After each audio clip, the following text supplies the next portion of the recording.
Good afternoon, everybody. This is Kyle here, bringing up Palms.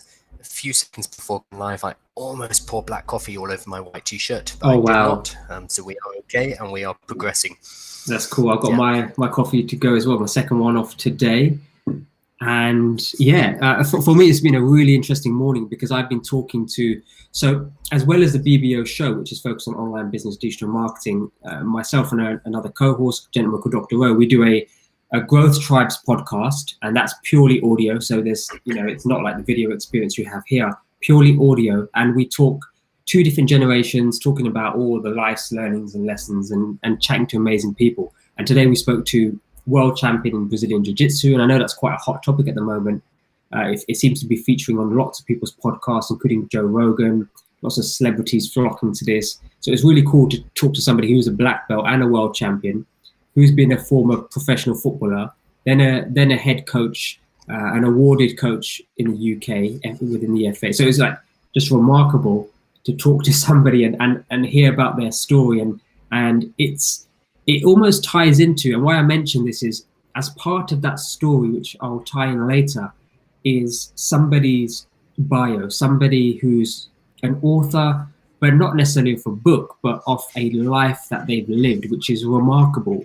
And they choose not to be in the limelight, they choose not to be a celebrity, but they've come onto the podcast because of a favor, because they know my co-host. So if we was to decode his story, it would almost have a natural arc, and it can, sometimes people call it a hero's arc, some people call it a turning point tale, which I'll refer to later. So just bear that in mind for now, but let's dive into what's been happening, Carl, what we've been talking about this week, and what we're going to share with people today.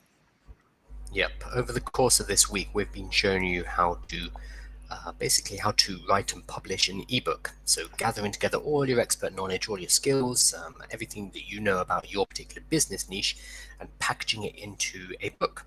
And today we're going to be going ahead with turning our manuscript into the final product, into the actual book.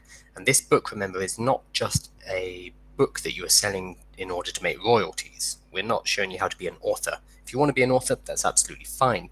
But what we're doing is a bit more than that. We're showing you how to use a book as an initial stage for people to get to know you and to get to know your business and to build your online business off the back of this product, this initial product, which is an ebook. We've had a pretty busy week so far. So on Monday, we talked about why should you be writing an ebook? You're not an author, you're a business owner. Why is this important to you? So we went through how this fits into your business system. Tuesday, we talked about what should you write your book about, and we have a very systematic process for seeing what's already working on Amazon and combining that with your skills and expertise in order to find your precise category on Amazon where you can succeed. Something that isn't too busy, something that isn't too small, but the Goldilocks zone, something that's just right. That's what we looked at on Tuesday. Yesterday, we took that knowledge, we took our category, we did some keyword research, and we started to piece together an outline of the book. We then showed you how to take that outline and get the book written, either by writing it yourself, hiring somebody to do it for you, or our preferred message, delivering it through audio initially in order to create the raw manuscript and then having it edited into a book. Now today, we have the manuscript, and we're going to be talking about how we take that manuscript, which is, the pages, the words of the book, and how we package that up, how we get a cover on it, how we get it formatted properly, and how we get it out into the world. So that's going to be the focus of today. Great. And the way we'll do that is we'll walk you through a couple of steps, because the hard work is done. You've got the manuscript. Most people don't even get this far, whether they're an actual author or whether they're using this for business purposes. Having an end manuscript like this, which you've got in your hands now, is a large part of the journey. Now we're just doing the final part, which is just as scary to people because there's technicals involved, there's third-party companies involved, there's the final step, essentially, when it comes to getting this visible to people. And that's sometimes a large hurdle. So we're going to make that a lot easier by talking about a few topics today. Number one is the actual formatting of the book, so answering that question. Number two is, what do we do with the cover? How do we get it designed? Is it important?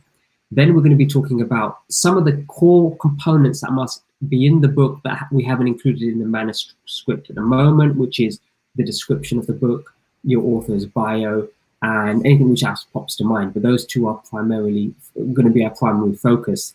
And then uploading it to something called Kindle Direct Publishing, using that mechanism in order to upload your book, which will then live on Amazon. And you know we've been talking about Amazon because that's what we've been discussing this week. So today is going to be very much focused on a technical focus where, you know, we've given you the reasons why, we've given you what your book should be about, we've given you what should go into your book. So that's a large process, and it's not technical, it's very exercise based. But today we're going to be focusing on the technical aspects, which, like I said, is a fear for a lot of people because there's a technical element involved. And that can be a roadblock, that can be a reason for your manuscript to live on your computer or your Word doc for years and years and years and years.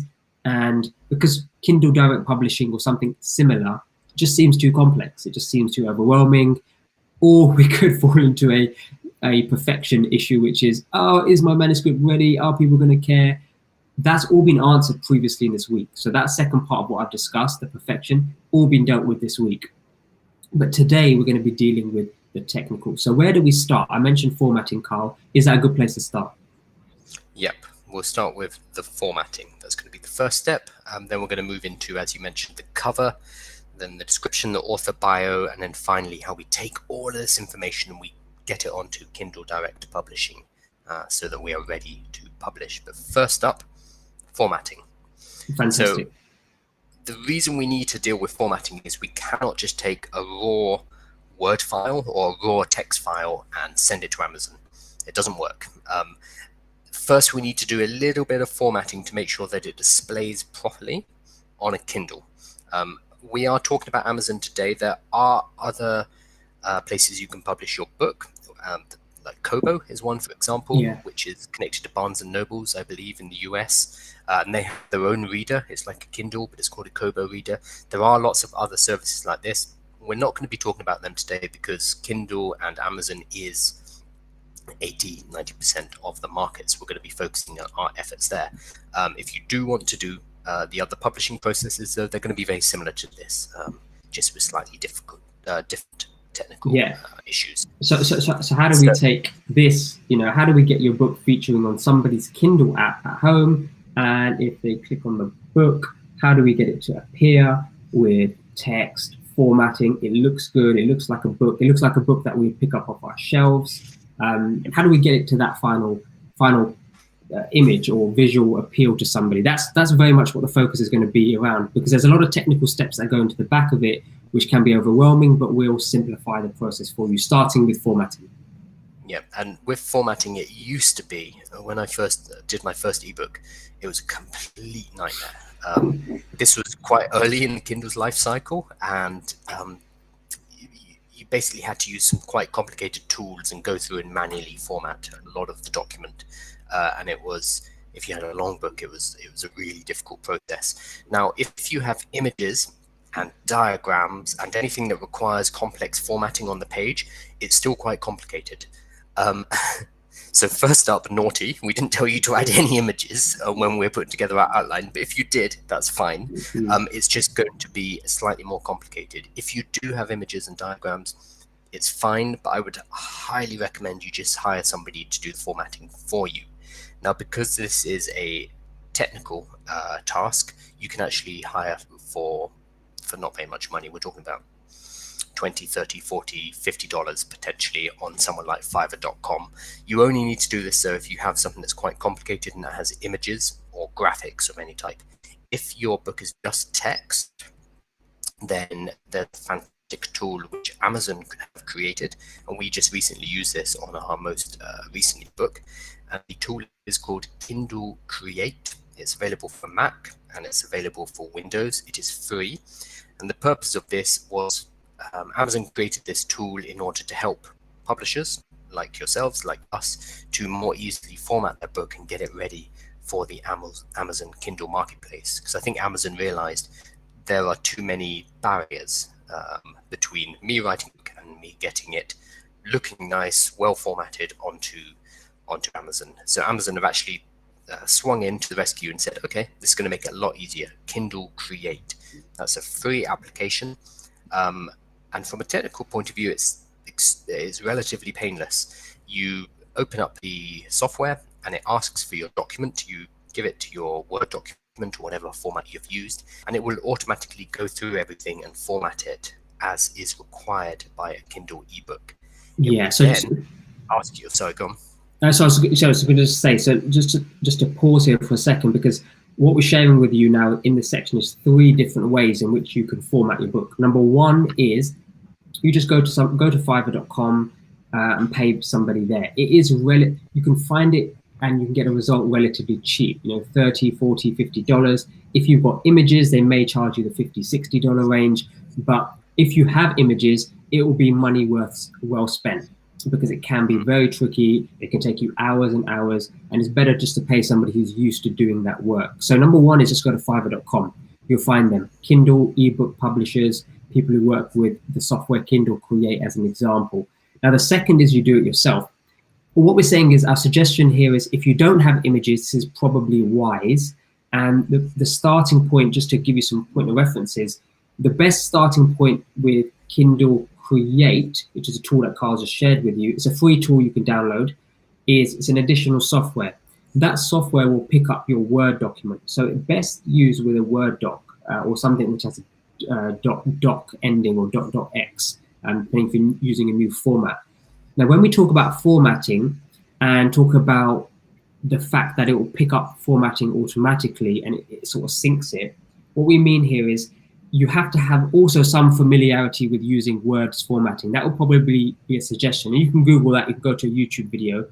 And it is as simple as using your title should be formatted as a title. Your header should be formatted as a header. Your subheader should be formatted as a subheader. Your paragraph should be formatted as a paragraph. And then Kindle Create, the tool, is smart enough to plug that in and then realize that you've got these formats set. So that's what we mean by formatting, because I appreciate when Carl won't know, when I first used the Kindle Create tool, and I was like, so there's an actual way to make this even easier by spending more time in the Word doc up front to make Kindle Create's life easier, because Kindle Create is not as intuitive as a tool, although it's pretty fantastic for what it can do. Is not as intuitive as a tool compared to a Word doc, which is, you know, they've had millions of iterations of this. This is a singing, all dancing word processing machine here that we've got in front of us.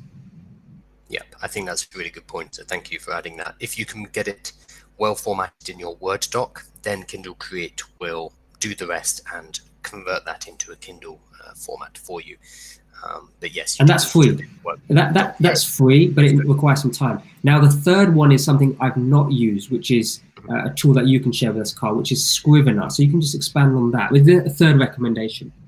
Sure. So if you do want more control over your formatting, you can actually write and format and do everything yourself in a tool called Scrivener. It's I'm going to say better, but I'm going to put that in quote marks. It's a better book creation tool than something like Word, because it allows you to more easily manage your chapters, manage your sections, etc., etc. If you didn't write the book yourself, though, this is sort of irrelevant for you. You have the final manuscript already in a Word document.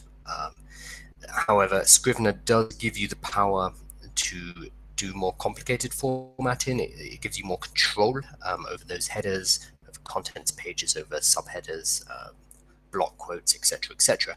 This is not necessary for the majority of books. You will find a lot of ebook courses pushing Scrivener and saying, hey, you should use Scrivener because it is the best tool. Objectively, yeah, it might be the best tool, but if it's going to take you 2 months to learn how to use Scrivener, that's 2 months wasted not writing your book and not publishing your book or marketing your book. So I would say, as with everything, keep it simple as you can. If you want to look into something like Scrivener later, fine. But right now, it's overkill unless you already know how to use it and or you really need that extra power.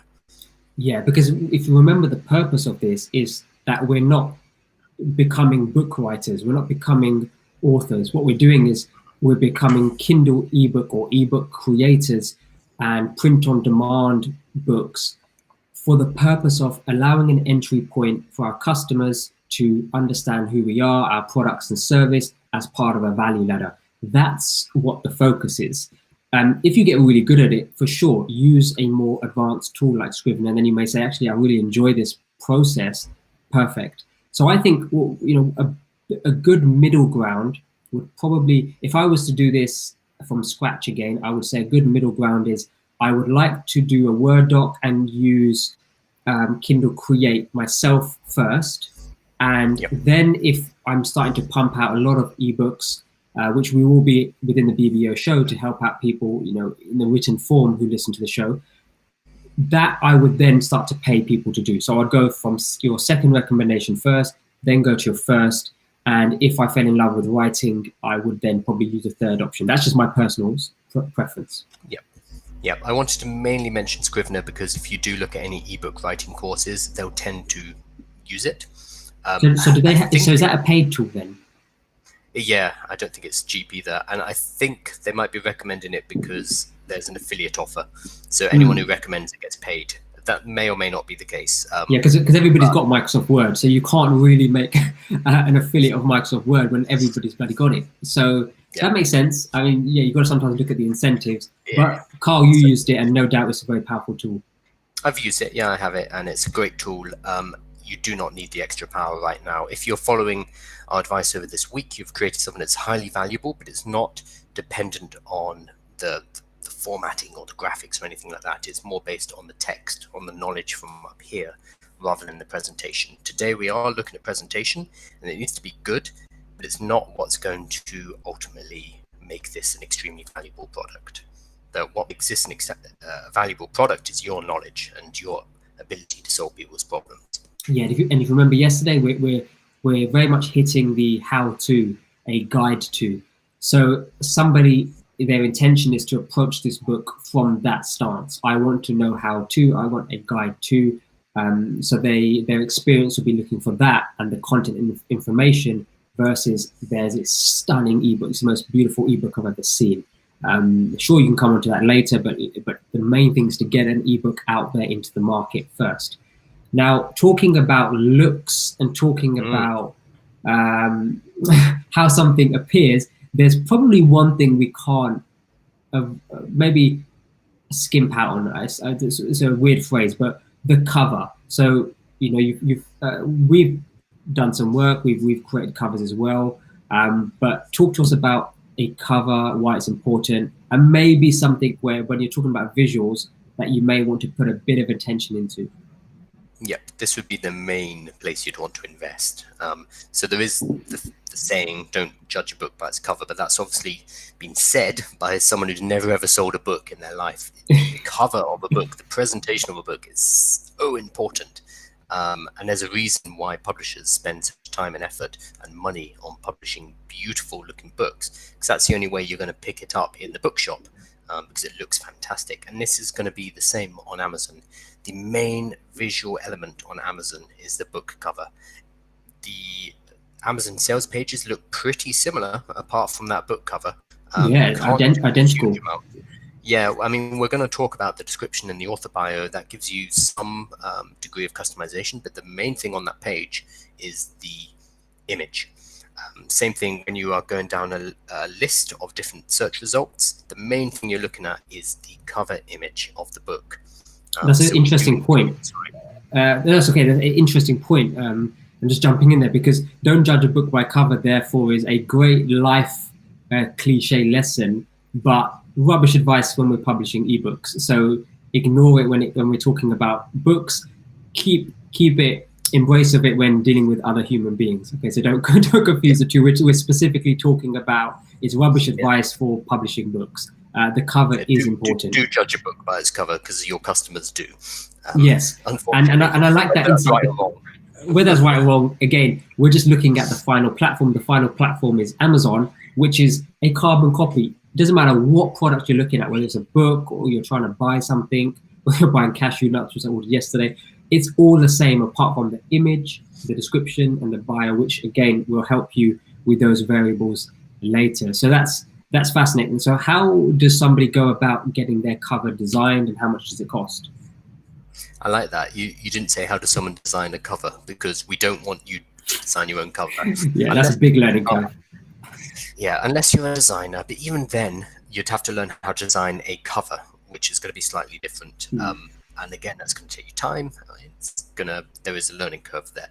Basically, hire somebody to do this. There are people who do cover after cover after cover. They know exactly what's needed. They know the format required for Kindle. They know what kind of things pop on the Kindle screen, and you can hire them for relatively small amounts of money. The amount you spend will depend entirely. Again, you can find someone on Fiverr. The last cover we did, was that Fiverr or was that Upwork?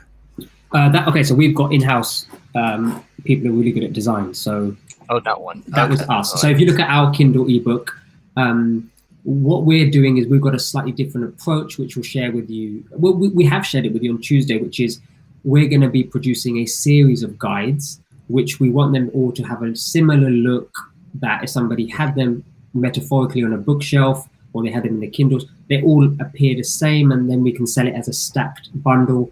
Because they're going to be so useful. So we can sell it at a discount at a stacked bundle. And now that was one method that we shared with you on Tuesday, in which you can generate an income from ebook publishing. So that's something to bear in mind if you're doing a series of books, or if this is a standalone, which most people's will be. Okay, so the reality is most people have one core product, and this one ebook will help people be introduced to this core product. So just stick with one to start with, and if you're going to do a series of guides later, you may want to change it. If my preference always is to outsource it to somebody who does this day in, day out. So the suggestion would be to go somewhere like Fiverr.com, but be aware that Fiverr.com can also be a time drain, which is sometimes why I keep stuff in-house, but it can be a time drain unless you give them as much information as possible. So in terms of the process, Carl, on getting somebody on Fiverr to produce a cover for you without it taking 4 or 5 weeks, in which case you could have probably learned it and created it yourself, what's a good process or a suggestion to get speed on our side? Because that's what we want here. So yeah, generally on Fiverr.com, there are people who are very good at the technical putting together of a cover. They're not necessarily going to be extremely creative, and that's fine, because you're spending $20, $30, $40, $50. It's not a huge amount of money. But what this means is you can get the best way to get a high quality cover quickly is to provide an example of exactly what you want. So you find other covers for other books that are on the market, and you say, I like this one, I like this one, I like this one. You send them a few examples with specific annotations, like, oh, I like the header of this one, I like how this one has the imagery, I like the background picture in this one, etc. You give them extremely specific examples, and they'll be able to compose your cover based off those kind of recommendations. If you just ask for a cover, you'll probably get something extremely templated and not particularly interesting. Whereas if you give them specifications about what you like on different covers, they'll be able to replicate that and create something quite interesting for you. I think we're getting so what I'm going to do is, because there's things on a book title. So Carl started there with, the fact is that we want to give them information, and we want to give them a list of items. The best place, I agree, is to start with other things that you like. Now, there's 2 ways to do this. Is you either go to a bookstore, obviously outside of COVID-19 times, and sometimes when you physically see the book on the bookshelf, it does help. And I would just snap a picture. That's one way to do it. Or you could scroll through Amazon and just screenshot images that you like. You may have a bookshelf at home, but there's things that you would want to give them, i.e. the book title, the subtitle. So this is the Daily Stoic, cracking book. Book title, subtitle. This is maybe a bonus feature, so this is featuring something. The author's title could be, of course, it's going to be you in this stance. Is anybody else involved? Anything on the side that will, okay, so if you've got your own publishing house or whatever, sometimes people do, can include that. Is there a bio on the back that you want to include? So all of these items, we need to give them up front, because it helps them. What is really annoying for them is, they've come back to you with a design cover, and then you say to them, oh, actually, I need to add another author's title, or actually, I just want to add this item. It can throw their entire design because they will design based on the original text that you give them. So try to be as forward as you can with the information you're giving them. Don't rush it. If it takes you a couple of extra days to look at a few more covers and styles, then I think do that, because it's going to save you time working with a pro person. So a lot of the good designers will request all of that stuff up front, like title, subtitle, etc., etc. So hopefully they've worked with enough people to know to request this up front. If they do not, make sure you give it to them. And if they don't, I guess that's I guess if they don't, I guess that's a good flag. It's a good red flag. Actually, they're not interested. I'll tell you what is a good tip on Fiverr, and I'll just share this with you guys. We experienced this the other day, a couple of weeks ago, when we said, so we asked a Fiverr person, right, this is what we're looking for, can we see your portfolio? Now, the portfolio they showed us was not their work. It's a cover portfolio which they purchased, imagery which they purchased, and we said, actually, can you show me a piece of work that you done last week or 2 weeks ago for somebody? That work was nothing like the work that they put on their cover. So just be careful of that. That's a challenge on Fiverr, and it's up to you. It's your responsibility to do your due diligence and sift through that. Now, Fiverr.com has that challenge. So it's a great place because it's good budget. People are very technically competent there, but the reality of life is you're going to get what you pay for. So what's another level up from this? Sure. If you've got a bit more budget, I would definitely check out 99 Designs, 99designs.com. So they have a very interesting business model where they set up a competition. You provide your title, your subtitle, all of that information, as well as maybe giving some suggestions what type of style you like. We'll release that to their roster of designers, and the designers will compete. So people will actually put together a first draft of what they think your book cover will look like. And then you get to choose which one you like from these first drafts, and then that designer will work with you to complete the book draft. So you might have 50 designers all of a sudden designing a book cover for you. And then all you need to do, which is great if you're not a designer, all you need to do is go through that list and be like, no. Oh, I like that one. No. It's a lot easier for us as non-designers to hone in on a design we like when we're given lots of options. Whereas if we're given one option and asked what we think should change about it, that's very difficult. So 99 Designs gets around this by giving you lots of different designs produced by different designers because it's a competition style. And their pricing model works in such a way that you pay, I think the starting competition is £240. So that's $400 roughly. And I believe that's 50 designers. I'd have to look this up. And I think that's the bronze package. And then the gold package is like, I don't know, 200 designers will send you designs, and that costs a lot more money. So depending on your budget, you get more and more options in that first round of the competition. So that's a very cool way of getting a wide variety of styles and designs rather than having to work with one designer who's basically going to give you one style. Yeah, and then you'll have a unique cover. You won't have something that's copy and pasted or template was copied. You'd have something that's quite unique to your original brief. So if you think about a timeline, you must factor that in here as well. So it probably can take a week to 2 weeks, including revisions, to get your cover back. You must allow them time because you may not be the only person they're working with. These are freelancers. They're going to slot your work into time, especially if you're doing Fiverr.com, you're paying them $30, $40, $50. You cannot be, like, if you look at it numerically, you cannot be the only person they're working with for that week. So you have to bear all of those factors in mind and just be conscious that there will be a timeline with getting your cover back. And it's the same thing with revisions as well. Often you get a certain number of revisions. Some services will offer unlimited revisions. They're quite dangerous because it allows you to keep going back to them like, oh, actually, no, this should be a bit smaller, this should be a bit bigger, this should be less red, etc. Can we try this? Can we try this? They must take that. And each time will take a week, basically, going back and forward, and then suddenly several months have gone, and all you've done is change the spacing between some letters in your header or move some things around. It can descend into that kind of madness if you're given too much leeway. So once it's kind of there, I would recommend moving ahead, because this is a space where we see a lot of perfection creeping in, people wanting it just right. So don't fall into that trap. And in terms of time, it's often easy to blame the designer because they're going to get back to us, but also our response is sometimes delayed. We could reply a day late, we could reply 2 days late, we've got a lot on our plate, our business is kicking off, or we just had some more sales, or you've got busy with kids and the family. Whatever's going on will mean that your response is delayed, plus add their delayed response, then their actual work, or they may ask you a question in response, then that question response is delayed. It becomes carnage. So keep it tight, keep it processed, and just be aware that the idea is to get the book shipped. The idea is to get the book published. That's important.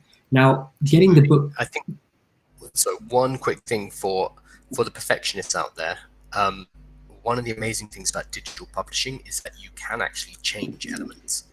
So you can actually upload a newer version of your manuscript if the formatting's not right, or if you decide you want a different formatting later, or you can actually change elements on the cover at a later point as well. We don't necessarily recommend it because we don't want you having to fiddle around all the time. But if you are agonizing over that last kind of 1% optimization, just publish, get the momentum going, and then if you have to, you can go back to it later and make changes. That's something you cannot do when you're publishing with a physical book, because they will print 100,000 copies with your mistake or with your the design element you don't like, and stuck with that. With digital, we can change the cover in a matter of hours. Absolutely. So that leads us on to the next part, which is publishing your book, getting it shipped, getting it out there into the world, and worrying about revisions and things later because it's digital. So we can make tweaks as it's live, and that's fantastic. So let's introduce now what's known as KDP as the acronym, but it's essentially Kindle Direct Publishing. Now, this is Amazon's platform for digital and now including physical books in which you can publish through. And it's a fantastic service, and it's pretty self-explanatory. Digital books, you publish a digital book, which then goes onto the bookstore on Amazon, can be downloaded on people's Kindle device, and that's it. It's no more complicated than that. And it can also now allow you to access, which wasn't the case in the past, print-on-demand service.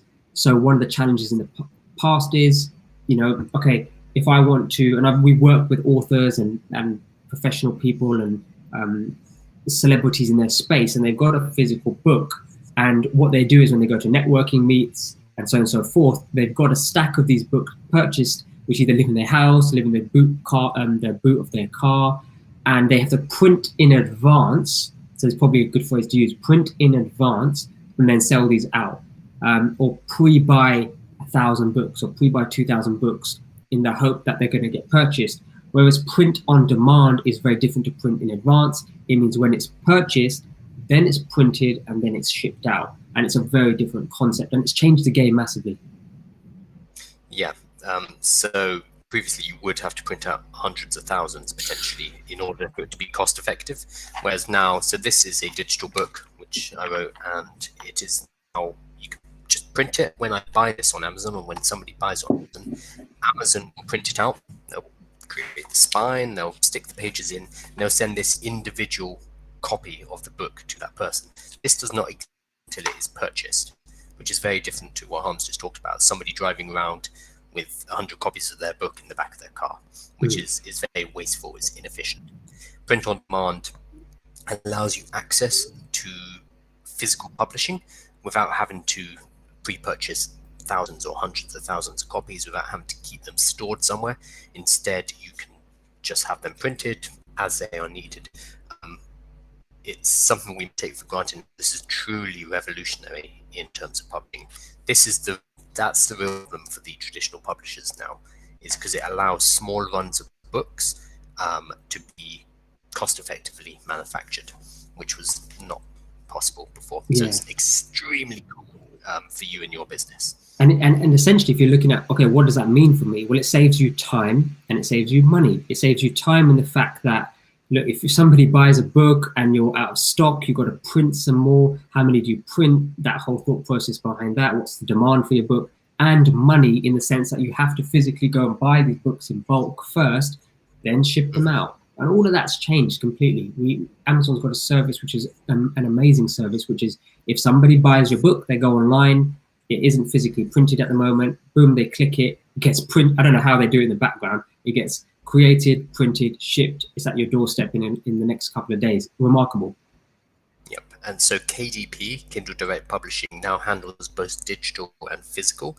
It used to be that the physical stuff was done by another company called CreateSpace that Amazon purchased, and for a while it was Amazon CreateSpace, etc., and it was a pain because you'd have to send files between the two of them and to collaborate the reports, etc. Now it's all together in one space, so you upload your Word document, which is nicely formatted, and you can very quickly publish both to digital and to physical form, which is giving your customer choice. When your customer is on the website, they can choose if they want a physical copy, which it will generally spend a little bit more on, or they can take a digital copy, which goes straight to their Kindle. Yeah, which is very cool. That's amazing. So now we know what tool we're using. We're going to use, and what service essentially, we're going to use the Kindle Direct Publishing service. To get access to this, you just need to sign up. You need to sign up through Amazon, and it's a free account to sign up with. It's really as simple as that. The next main question after that point is, what do we now add into this book? And again, this is one of those technical things that trips people up, because it can cause overthinking, but it can also lead to more delay on getting your book out. And hopefully by working through this next set of processes, it should be a lot easier. So what are the first things in terms of details we're adding? And maybe you can paint the scene for them. Are they using a software? Is it a tool? How they're doing this? Is this in their Word document? What's the process here? Sure. So KDP is a website. You log into it generally using your Amazon account, which you probably already have, or you can set up a new account.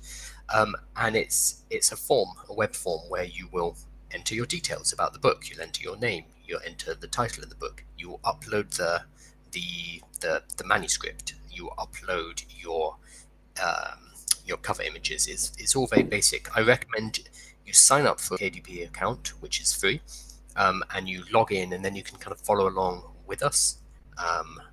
You can follow along with these videos while having a look at KDP, because it will be slightly different depending on which country you're in, because they ask for slightly different details. So what we're going to do, though, is we're going to go through the main things you should be thinking about and how you fill them in. You already have a lot of the content done, a lot of them. So you have the title, you have the subtitle. We worked them out on Tuesday, I believe, when we decided what the book's going to be about. So that's done. Yeah. Categories, that's a big one. We talked about categories on Tuesday as well, and how when you come to publishing, you enter 2 or 3 categories directly. You tell Amazon, okay, these are the categories I want my book to be in. This is where we enter that information on this page where we're uploading our book. So we already have this. Amazon also asked for our keywords. Surprise, surprise, we have them too. We did a textual analysis of the top keywords and key phrases for the categories we want to rank in.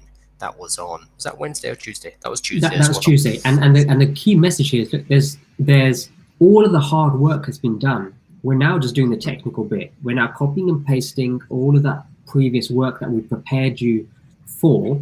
So hopefully now you didn't feel like it's a waste of time. Okay, so the categories, are they useful? I narrowed down 2 or 3 keywords. I've got a list of them. Are they useful now? Absolutely. This is what makes you discoverable. Based on what information you put into these boxes, allows you to be discovered on Kindle. The discovery part we discussed again on Tuesday, which is where we shared with you how to identify your category, how to identify the keywords. So we're plugging those in. What else do we need to plug in? So there's a couple of major elements that we haven't covered yet. The first one is going to be the description of the book, and the second one is going to be the author bio, so talking about yourself. So an important distinction here, these elements do not go inside the book. This is basically what text is going to appear on your Amazon page for the product. So I'm sure you've been on Amazon, you know there's a product image, the name of the product, and then there'll be a description about what the product is. And in the case of books, there's also a biography of the author that goes underneath. So these details appear on the Amazon listing. And a good way to think about this is that Amazon listing becomes the sales page. This becomes the place where you make your sale of the book. So we need to think of it in that way when we're writing our description and when we're writing our biography. So your title, the subtitle, the keywords have brought the potential customer to your page. They're now on your page. They found you through Amazon search because they have a certain problem. So they're now looking at your listing, and now it's going to be your cover image, which we just discussed, your book description, and the bio, which is going to convert them into making that purchase. So we need to make the sales now. Fantastic. So those are the details to add. Very clear. So let's talk about the description in more detail. Okay, because what we're saying is somebody's coming to the page. Let's call it a product page, let's call it a sales page. The work that you've done previously, i.e. categories and keywords, have got them and allow them to discover you. Amazing, that's a large part of the work done. Now the customer is on your product page, it's on Amazon, but it is essentially your product page because you put the information on there, the cover, the description, the author's bio, and there's a few other elements like reviews, etc., but we don't have control of that at the moment. So let's just take a step back and work out why is someone currently looking at your product page.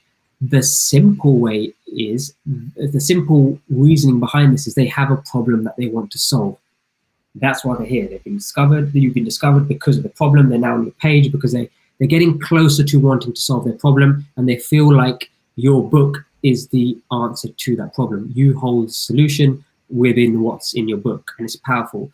So they're looking for a solution. Your book is a solution, and they may have already looked at other places, they may have already looked at other books, and now they're on your product page. What we need to now do is just get them over the line and get them to purchase the book. Now, the question I'll hand over to Carl for is, how do we, what's a good process or technique or approach in order for them to get people over that final line? Absolutely. So the product description is where we can put the bulk of our information, the bulk of the information which we're going to be using to get this sale. Amazon's very generous here. They give you 2,000 words. You put 2,000 words in a description, and you should use as much as possible. And there's two reasons for that. Whatever's in your description is also going to help your discoverability. So there will also be keywords in that description, but also we are making the sale. The description is what is going to decide whether or not somebody makes that purchase by reading through, and they'll think, okay, yep, this is going to help me solve that problem. So let's give you a rough template for what you can include in your product description, and it should be enough to get you started. What I do recommend though is you go out and you have a look at the other bestsellers in your category, see what they're writing in their product descriptions. Again, these bestsellers are bestsellers for a reason in your category. They're hitting the right notes in terms of appealing to the audience. So see if there's anything there, see if there's any best practices you can emulate and bring into your product description. Okay, so first thing we want to do is we've got a six-step process. So I was just counting up in the notes. So this is if you can try emulate this or use this structure, these 6 steps, in order to help build out your description, and then by the time you finish these 6 steps, you should have close to 1,500, 2,000 words, because like Carl says, we want to maximize what access we have to that online real estate. Let's think about it as online real estate, and we want to occupy as much as possible. So we give and answer as many questions that people may have as possible using this 6-step script. So Carl, you talk through it. I might jump in and maybe add an additional few points. Absolutely. So we need to remember that people have landed on this page because they have a problem they want to solve.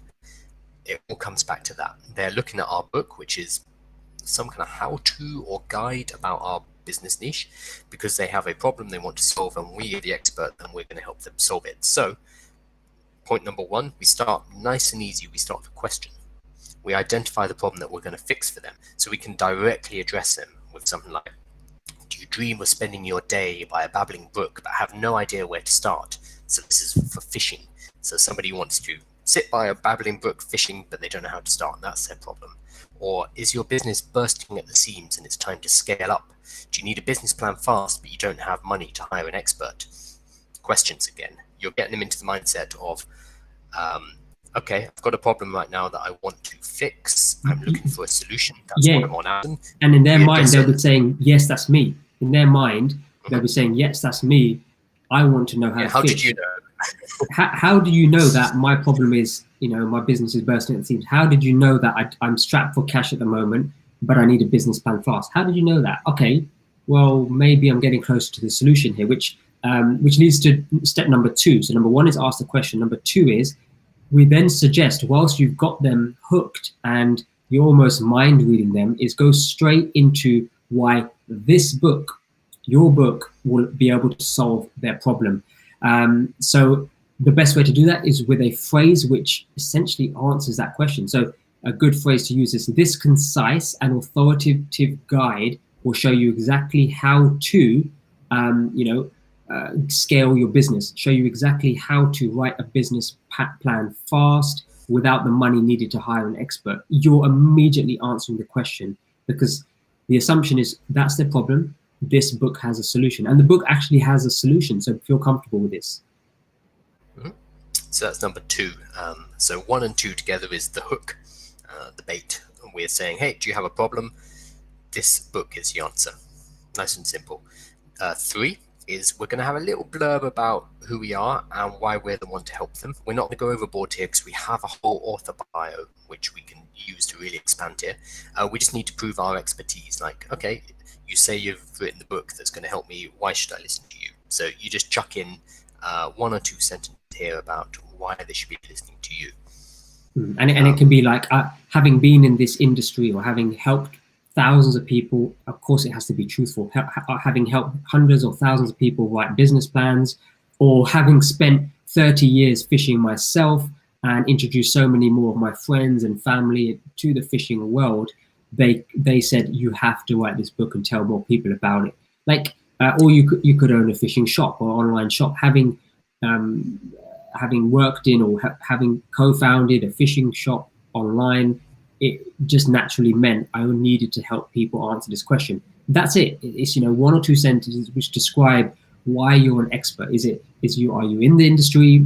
Are you obsessed with the industry? Have you helped other people in the industry? And hopefully that should help prompt you. But again, this is just a little blurb because there's an author's bio. But the next step, what's the next step after that? So step number 4 here is really going to be the body of your description. We're going to detail exactly what's in the book. You can actually even copy paste your outline and then flesh it out in this description. That's a great idea. You have a lot of space. You've got 2,000 words, so use it. You can give you can give the chapter headings and then talk about what's in each chapter. You can talk about what topics you're going to cover, and the more you give here, the better, because the description is going to help people know whether this is a book or not they need. And the more keywords you're hitting, the more content you're providing here, the more able Amazon is going to be able to link your book to these certain people who are searching for your book. Be wary of keyword stuffing. You don't just need to keep typing learn how to fish, in random sentences. You just your outline that you've created is already based on research. We've already created those topics because we know those topics are in the best-selling books. So as long as you are just going through your outline and saying, this is what I cover in chapter 1, this is what I cover in chapter 2, you're already going to be hitting all of those keywords because of our research. So what we're saying, Tuesday. Agree. So what we're saying is turn your outline into written text, which is enticing, exciting, and it takes somebody on the journey. So we're going to start from this subject, we're going to move to this subject, which will also allow you to learn this, this, and this. And it is just turning that into text rather than having a list. It allows somebody to read along and flow with the conversation. And you've got a lot of space here. Remember, there's 2,000 words. So this is the time to really maximize that space in the description.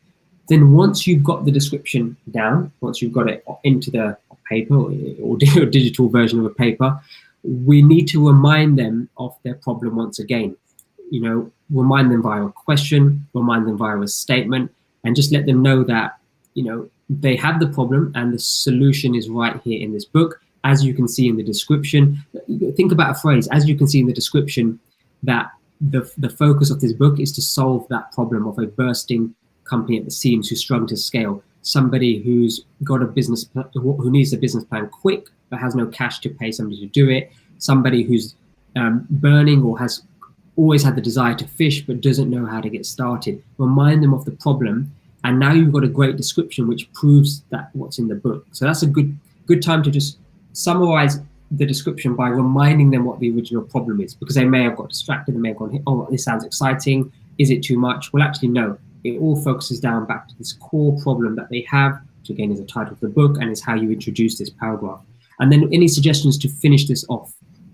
So that was actually point 5. Point 5 is kind of a what are you waiting for question. You remind them of what the problem is. You've just got to that description. So you remind them, like, this is the solution you're looking for.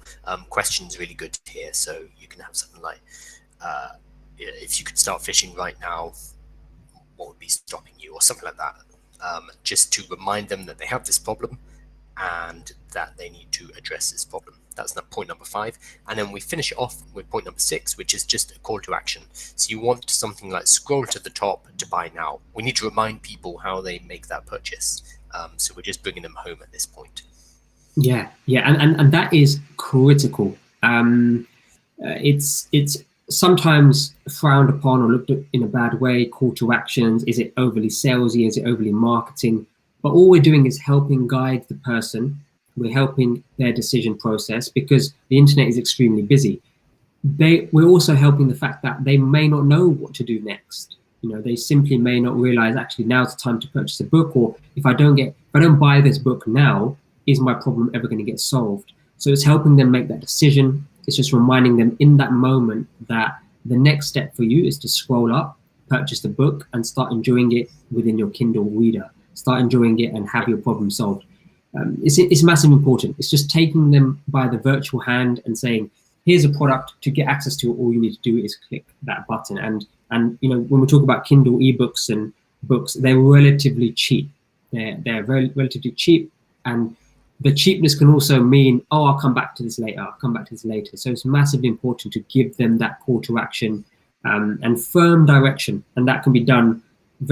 Sounds counterintuitive, but gently via the prompt. All they need is a prompt in order for what to do next. So that's fantastic. That is your description, and what you have there is a 6-step formula essentially to write description after description after description and really hone into it. So one of the challenges is, okay, how do I start my description? What do I put in the middle? Well, actually, we've given you a nice 6-step process. Once you have put everything into those 6 steps, you should have a nice 1,500, 2,000 words, with the bulk being using the outline of your book as leverage to expand on. So hopefully that helps. That is what we put in the description. Now there's one other core piece of real estate, which we mentioned not to talk about too much of yourself within the description, because we have this other part of the Amazon product page, sales page, which we can make the most of, which is the author bio. So before we get into uploading all your details, let's finally plug that last bit of information, which is the author bio. So how would somebody approach this? So most people approach this just by talking about themselves, which is the wrong thing to do. We need to, again, use this digital real estate space to address the problem that the potential customer has. Again, everything comes back to what difficulty they're having now and how can we help them solve that. We can use our author bio to do exactly the same thing. So we're going to do something similar to the description. We're going to hook them based on their current problem and then tell them why we, as the author, are the solution to their problem with this book. Great. So I've got a really good suggestion here, which is doing it in the form of a story.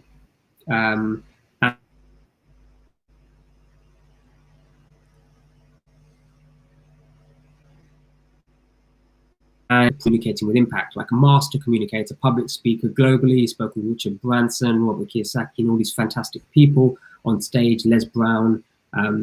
And to be able to communicate at that level, you have to have mastered the art of communication. So one of the things he talks about is, how do you tell people about yourself in a snapshot? So it's impactful, it leaves an imprint on them, it makes them want to know more about you, buy your service, spend more time with you. Some people have it naturally, but it is a learnable process as well. Now, he coins this and refers to this as a turning point tale.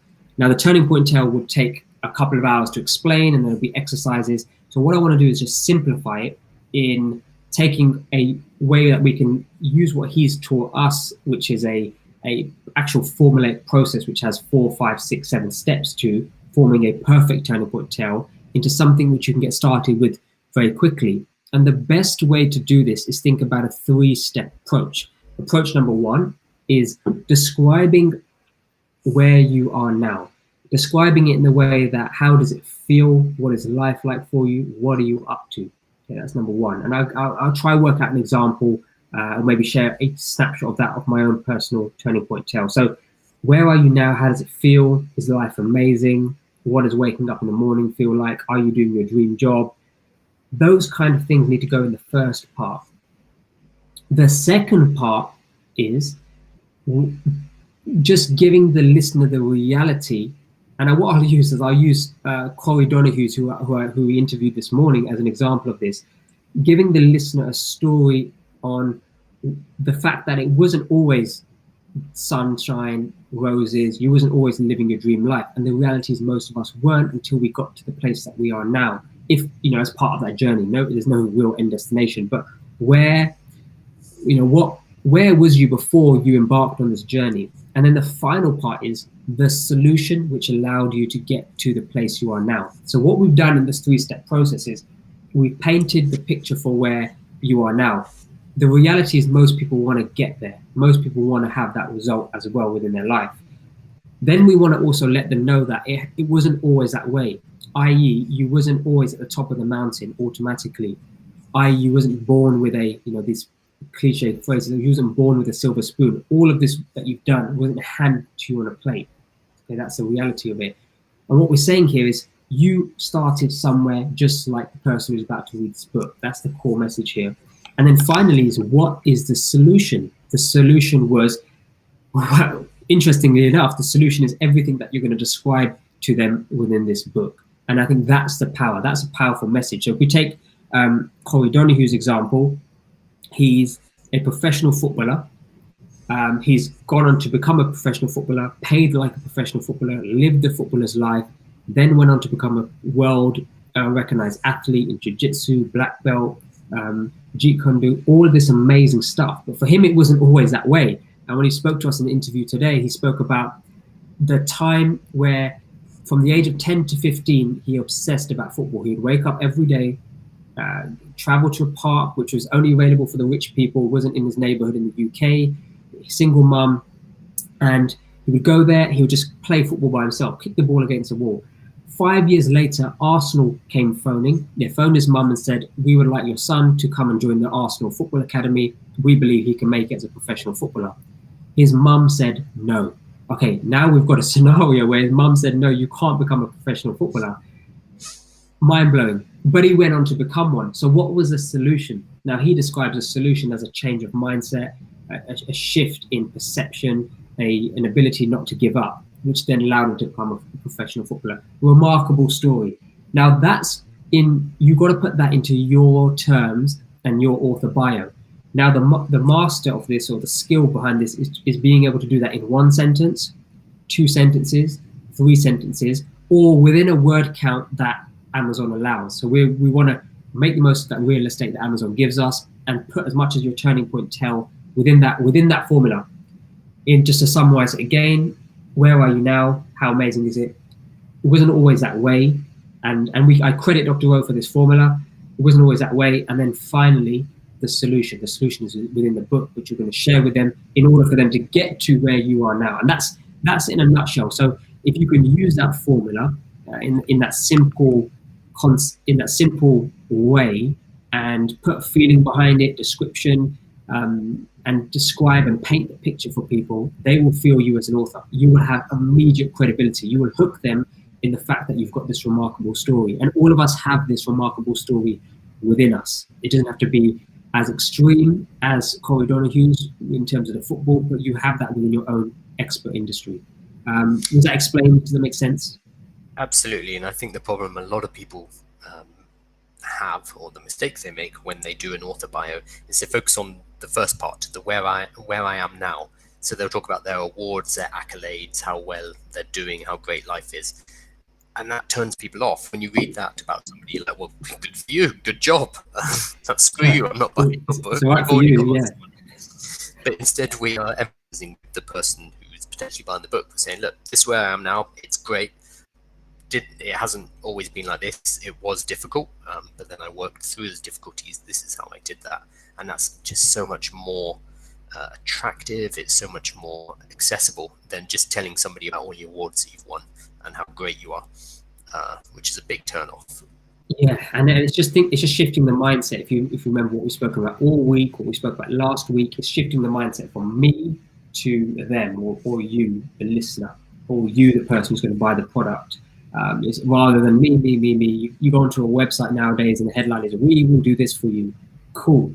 That sounds great. Sounds like you guys are competent, but what can you actually do for me? Can you talk to me as the person? So it's just shifting that mindset. Yeah, and when it says author bio or author biography, you assume that you just talk about yourself.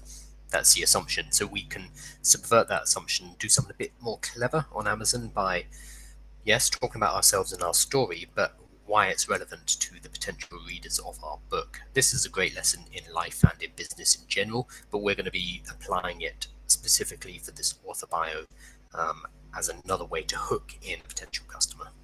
Absolutely. So now we've got all of that done. Okay, we've got the description, we've got our author bio nailed.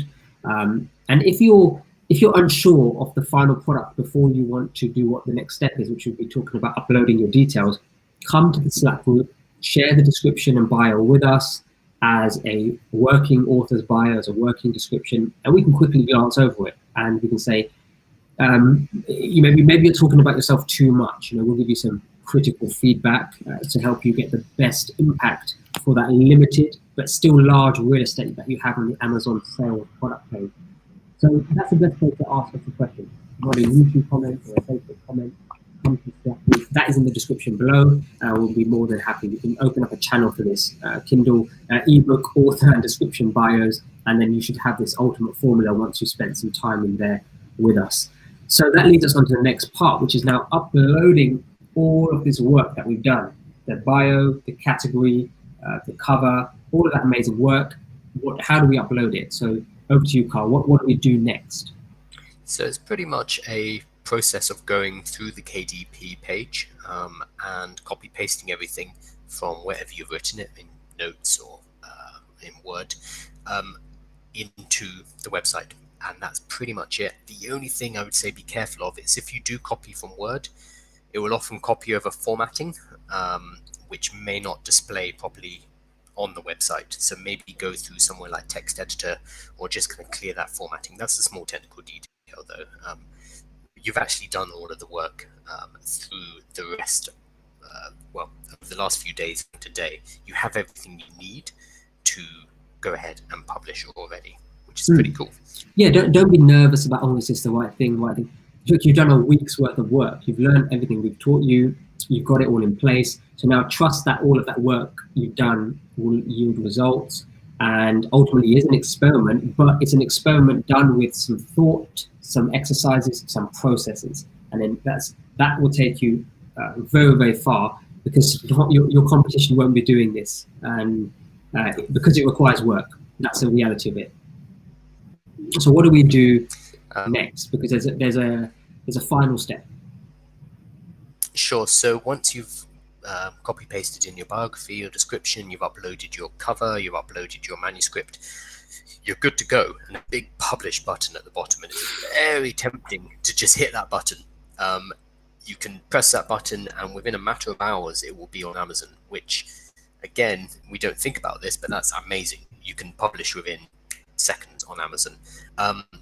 we are not going to do it yet. We're going to ask you to hold off for a moment because we're on leave in draft because tomorrow, so Friday, the 5th lesson of this week, we're going to talk about your launch strategy and the marketing. How well your book does in the first couple of weeks or even the first couple of days is going to be vitally important for how well it does overall. So if you just press that publish button now, yes, it might get seen, yes, it might get purchased, but not as much as if we go through a more systematic and a more thought out launch process, which we're going to cover tomorrow. So you've got everything ready, your book's done, you're ready to publish, but we're just going to ask to hold off just a little bit. We're going to get a few more things in place and then we're going to hit that button. Yeah. So sorry if you have got this far. I know it's annoying. Yeah, because what we'll talk about tomorrow is critical, and it's again a missing gap, a blind spot, because it's where when I tell you a great book to read to understand what we're talking about tomorrow is a book called Perennial Seller. And I think it's by the same author who wrote this, Ryan Holiday. And one of the messages he has is the writing part of the book is one part. Then it becomes actually selling it and actually marketing it. And that's a whole art in itself. And we'll be talking to you about how you can get a head start on that tomorrow. That's important because the easiest thing to do, and it sounds strange, is just to publish the book. Okay, done all that work, publish it. Cool, I'm just going to sit back and I'm just going to get sales and, everybody's going to find my book. And in reality, with how many books are being published, it's not going to be that easy. So we have to do something that the competition is not and put a bit of effort into business, so the marketing and sales side of things. Massively important, the promo side of things. And as a business owner, most of the people watching this will be business orientated versus just doing this for the sake of, I want to publish a book because I want to be an author. That's not what listeners will be doing this for. And hopefully that makes sense by following through the week. You'll already have this understanding. So you'll be hopefully eager to learn about some of the tools and techniques that we'll share when it comes to promoting the book tomorrow. So that's the final part of the jigsaw puzzle, then we can finally publish it. So you just hang on till the end of tomorrow's BBO show and you'll have the answer there. Anything to add, Carl, before we close this off? Yeah, so from a business point of view, you've created the asset, you're done. The asset has been created. Tomorrow we're going to be talking about how you deploy that, how that we make sure we're getting the most we can from that asset. So it's going to be a very important lesson tomorrow. The good news is you've actually done a lot of the groundwork. When we chose the categories, when we chose the keywords, when we even wrote the outline of our book based on content that already works in the market, we did a lot of the marketing up front, and we're going to see how that connects tomorrow. Absolutely. So thanks for watching today's show. Hopefully it's been super helpful. We've spoken about, how do we actually take our book from manuscript to publishing. We spoke about covers, we spoke about getting it formatted, we spoke about the tools needed to get it actually out there, and then finally working with Kindle Direct Publishing to get our description, get our author bio, get our cover, all of that kind of stuff uploaded in a systematic way, which you can use again and again, but a thought out way, a formulaic approach. So hopefully that helps you when actually going ahead and doing everything we've asked you to do today. And that will all lead to a greater success of your ebook, which later leads to more customers for your core product. That's the key here. That's what our focus is. So thanks for joining us. Don't forget to subscribe to the BBO show. Remember, we stream every day live on YouTube and Facebook and Twitch thereafter. If you want show notes, if you want to watch the video and start to see transcripts, or you want to read through what we've been talking about, then the BBO.SHOW is the website to type in. You just type in BBO.SHOW and the show notes page, and basically the show page will appear there. Third thing is come and join us in the Slack group. It's completely free. It's a private group where we can talk about your online business, digital marketing, and all those kind of topics in between, which help give you greater success, because we talk about the larger general concept and walk you through the entire process here in the BBO show, but we don't know what your business is. We don't know what your exact challenges, your burning question, and the best place to ask us that when you're taking action on everything you're talking about is within the Slack group. Massively important.